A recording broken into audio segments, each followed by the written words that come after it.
हमारा संविधान है। हमारा संविधान हम सबके लिए एक पवित्र है। संविधान निर्माताओं का सपना था कि भारत समृद्ध बने, लेकिन दशकों तक देश पर राज करने वाली कांग्रेस ने मौका गंवा दिया, देश का समय गंवा दिया। 25 करोड़ देशवासियों को गरीबी से बाहर निकाला है आपके सेवक ने, मोदी ने। दशकों तक गरीबों को रोटी, मकान के सपने दिखाए कांग्रेस और उसके साथियों ने 4 करोड़ गरीबों को पक्के मकान दिए एनडीए सरकार ने। हमारे साथी जीतन राम मांझी जी भी यहां बैठे हैं। वो साक्षी हैं कि कैसे दलित, वंचित, पिछड़ा के नाम पर कांग्रेस और आरजेडी ने सिर्फ अपना राजनीतिक स्वार्थ साधा। दलितों, वंचितों, पिछड़ों को अधिकार और सम्मानपूर्ण जीवन एनडीए ने दिया है।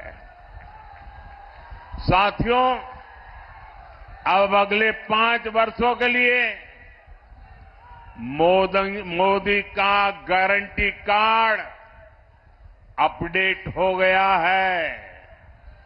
गरीबों के लिए 3 करोड़ पक्के घर बनाए जाएंगे। ये मोदी की गारंटी है।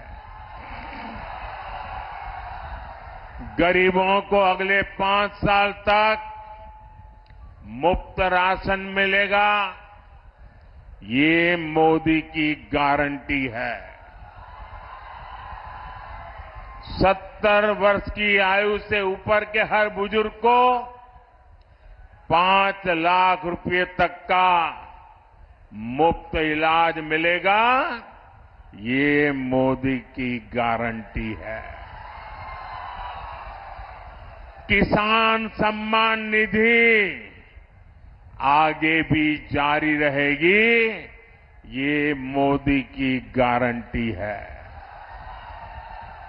बीजेपी के संकल्प पत्र में समाज के हर वर्ग, हर क्षेत्र के लिए विकास का ठोस रोड मैप बनाया गया है। यहां डोभी क्षेत्र की तस्वीर भी औद्योगिक कॉरिडोर से बदलने वाली है। इससे यहां के युवाओं को रोजगार के लिए बाहर नहीं जाना पड़ेगा। साथियों, बीते 10 साल में देश में एक ऐसी क्रांति आई है जिसकी उतनी चर्चा नहीं होती। ये क्रांति देश के महिला स्वयं सहायता समूह द्वारा की गई है।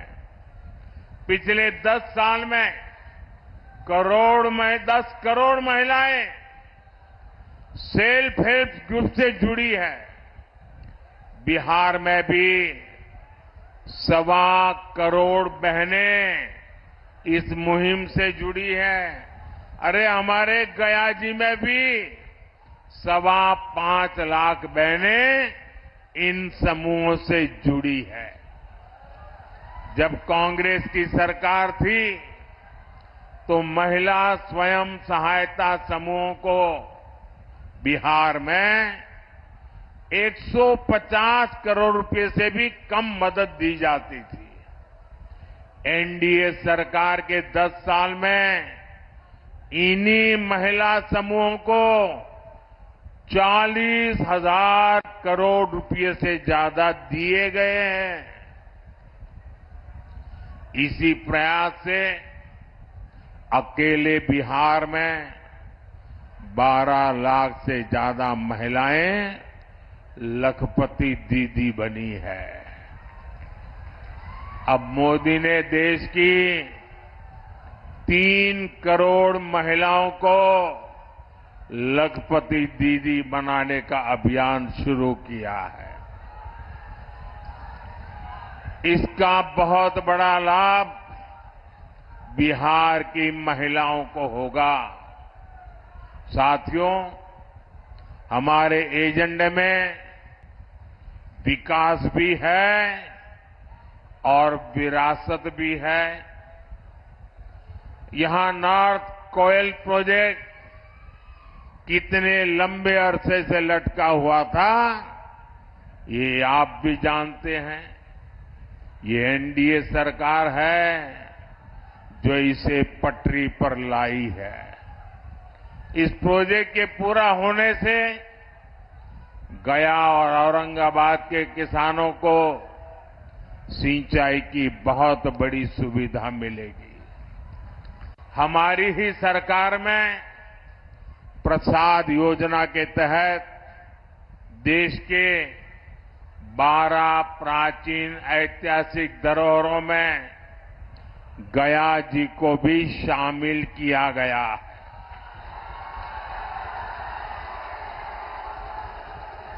गया पितृ श्राद्ध स्थल है। यहां भगवान बुद्ध को बुद्धत्व की प्राप्ति हुई थी। वैसे कम लोगों को पता है कि गुजरात में भी पाटन जिले में सिद्धपुर को मातृ श्राद्ध स्थल माना जाता है। इसे मातृ गया भी कहते हैं। जैसे यहां पितृ गया है, गुजरात के सिद्धपुर में मातृ गया है। हमारी सरकार इन सभी स्थलों के विकास के लिए प्रतिबद्ध है। अभी बीजेपी ने अपने संकल्प पत्र में भी कहा है कि वो भारत की विरासत को वर्ल्ड हेरिटेज मैप पर लेकर जाएगी। हमारे गया जी को भी हम उस ऊंचाई पर ले जाना चाहते हैं और इससे बड़ी संख्या में ग्लोबल टूरिस्ट भारत आएंगे और इसका लाभ इन सभी क्षेत्रों को होगा। साथियों, आकांक्षी जिला कार्यक्रम के तहत गया का तेजी से विकास सुनिश्चित किया गया है। अमृत स्टेशन योजना के तहत गया स्टेशन का कायाकल्प किया जा रहा है। विकास का ये स्केल, विकास की ये रफ्तार, इतने सारे काम हुए, आपके उत्साह में भी नजर आ रहा है कि मोदी सरकार ने कितने काम किए हैं। लेकिन साथियों, मैं जो संकल्प लेकर के चला हूं, मैं जो सपने देखता हूं और दुनिया में भारत का जो स्थान मेरे मन में है, उस हिसाब से तो इतना सारा करने के बाद भी मैं तो यही कहता हूं, ये तो ट्रेलर है, ट्रेलर।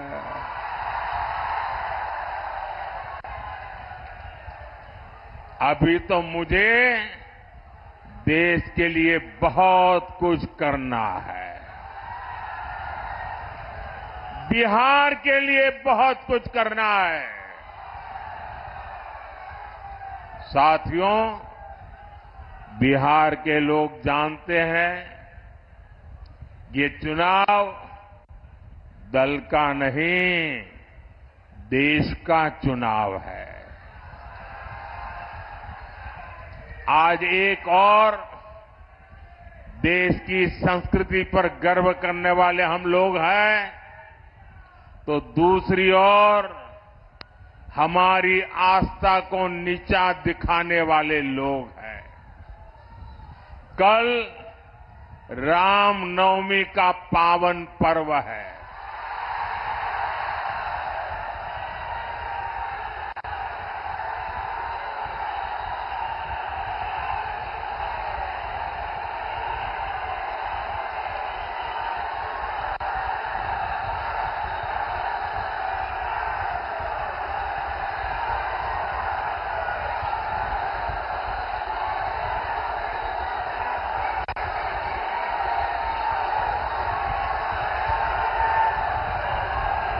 बोलो सियावर रामचंद्र की।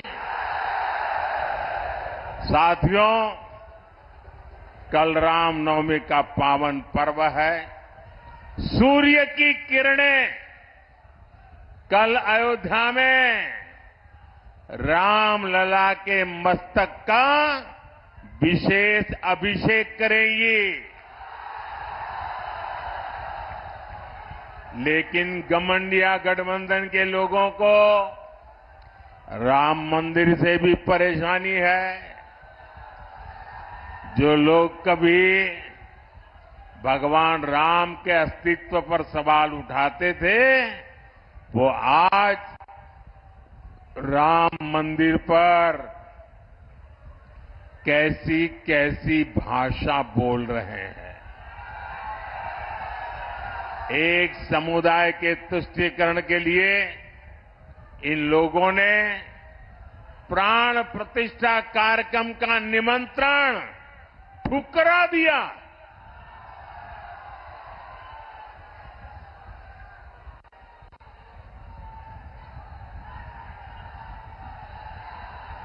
ये हमारे देश का संस्कार नहीं है। ये हमारे देश की परंपरा नहीं है।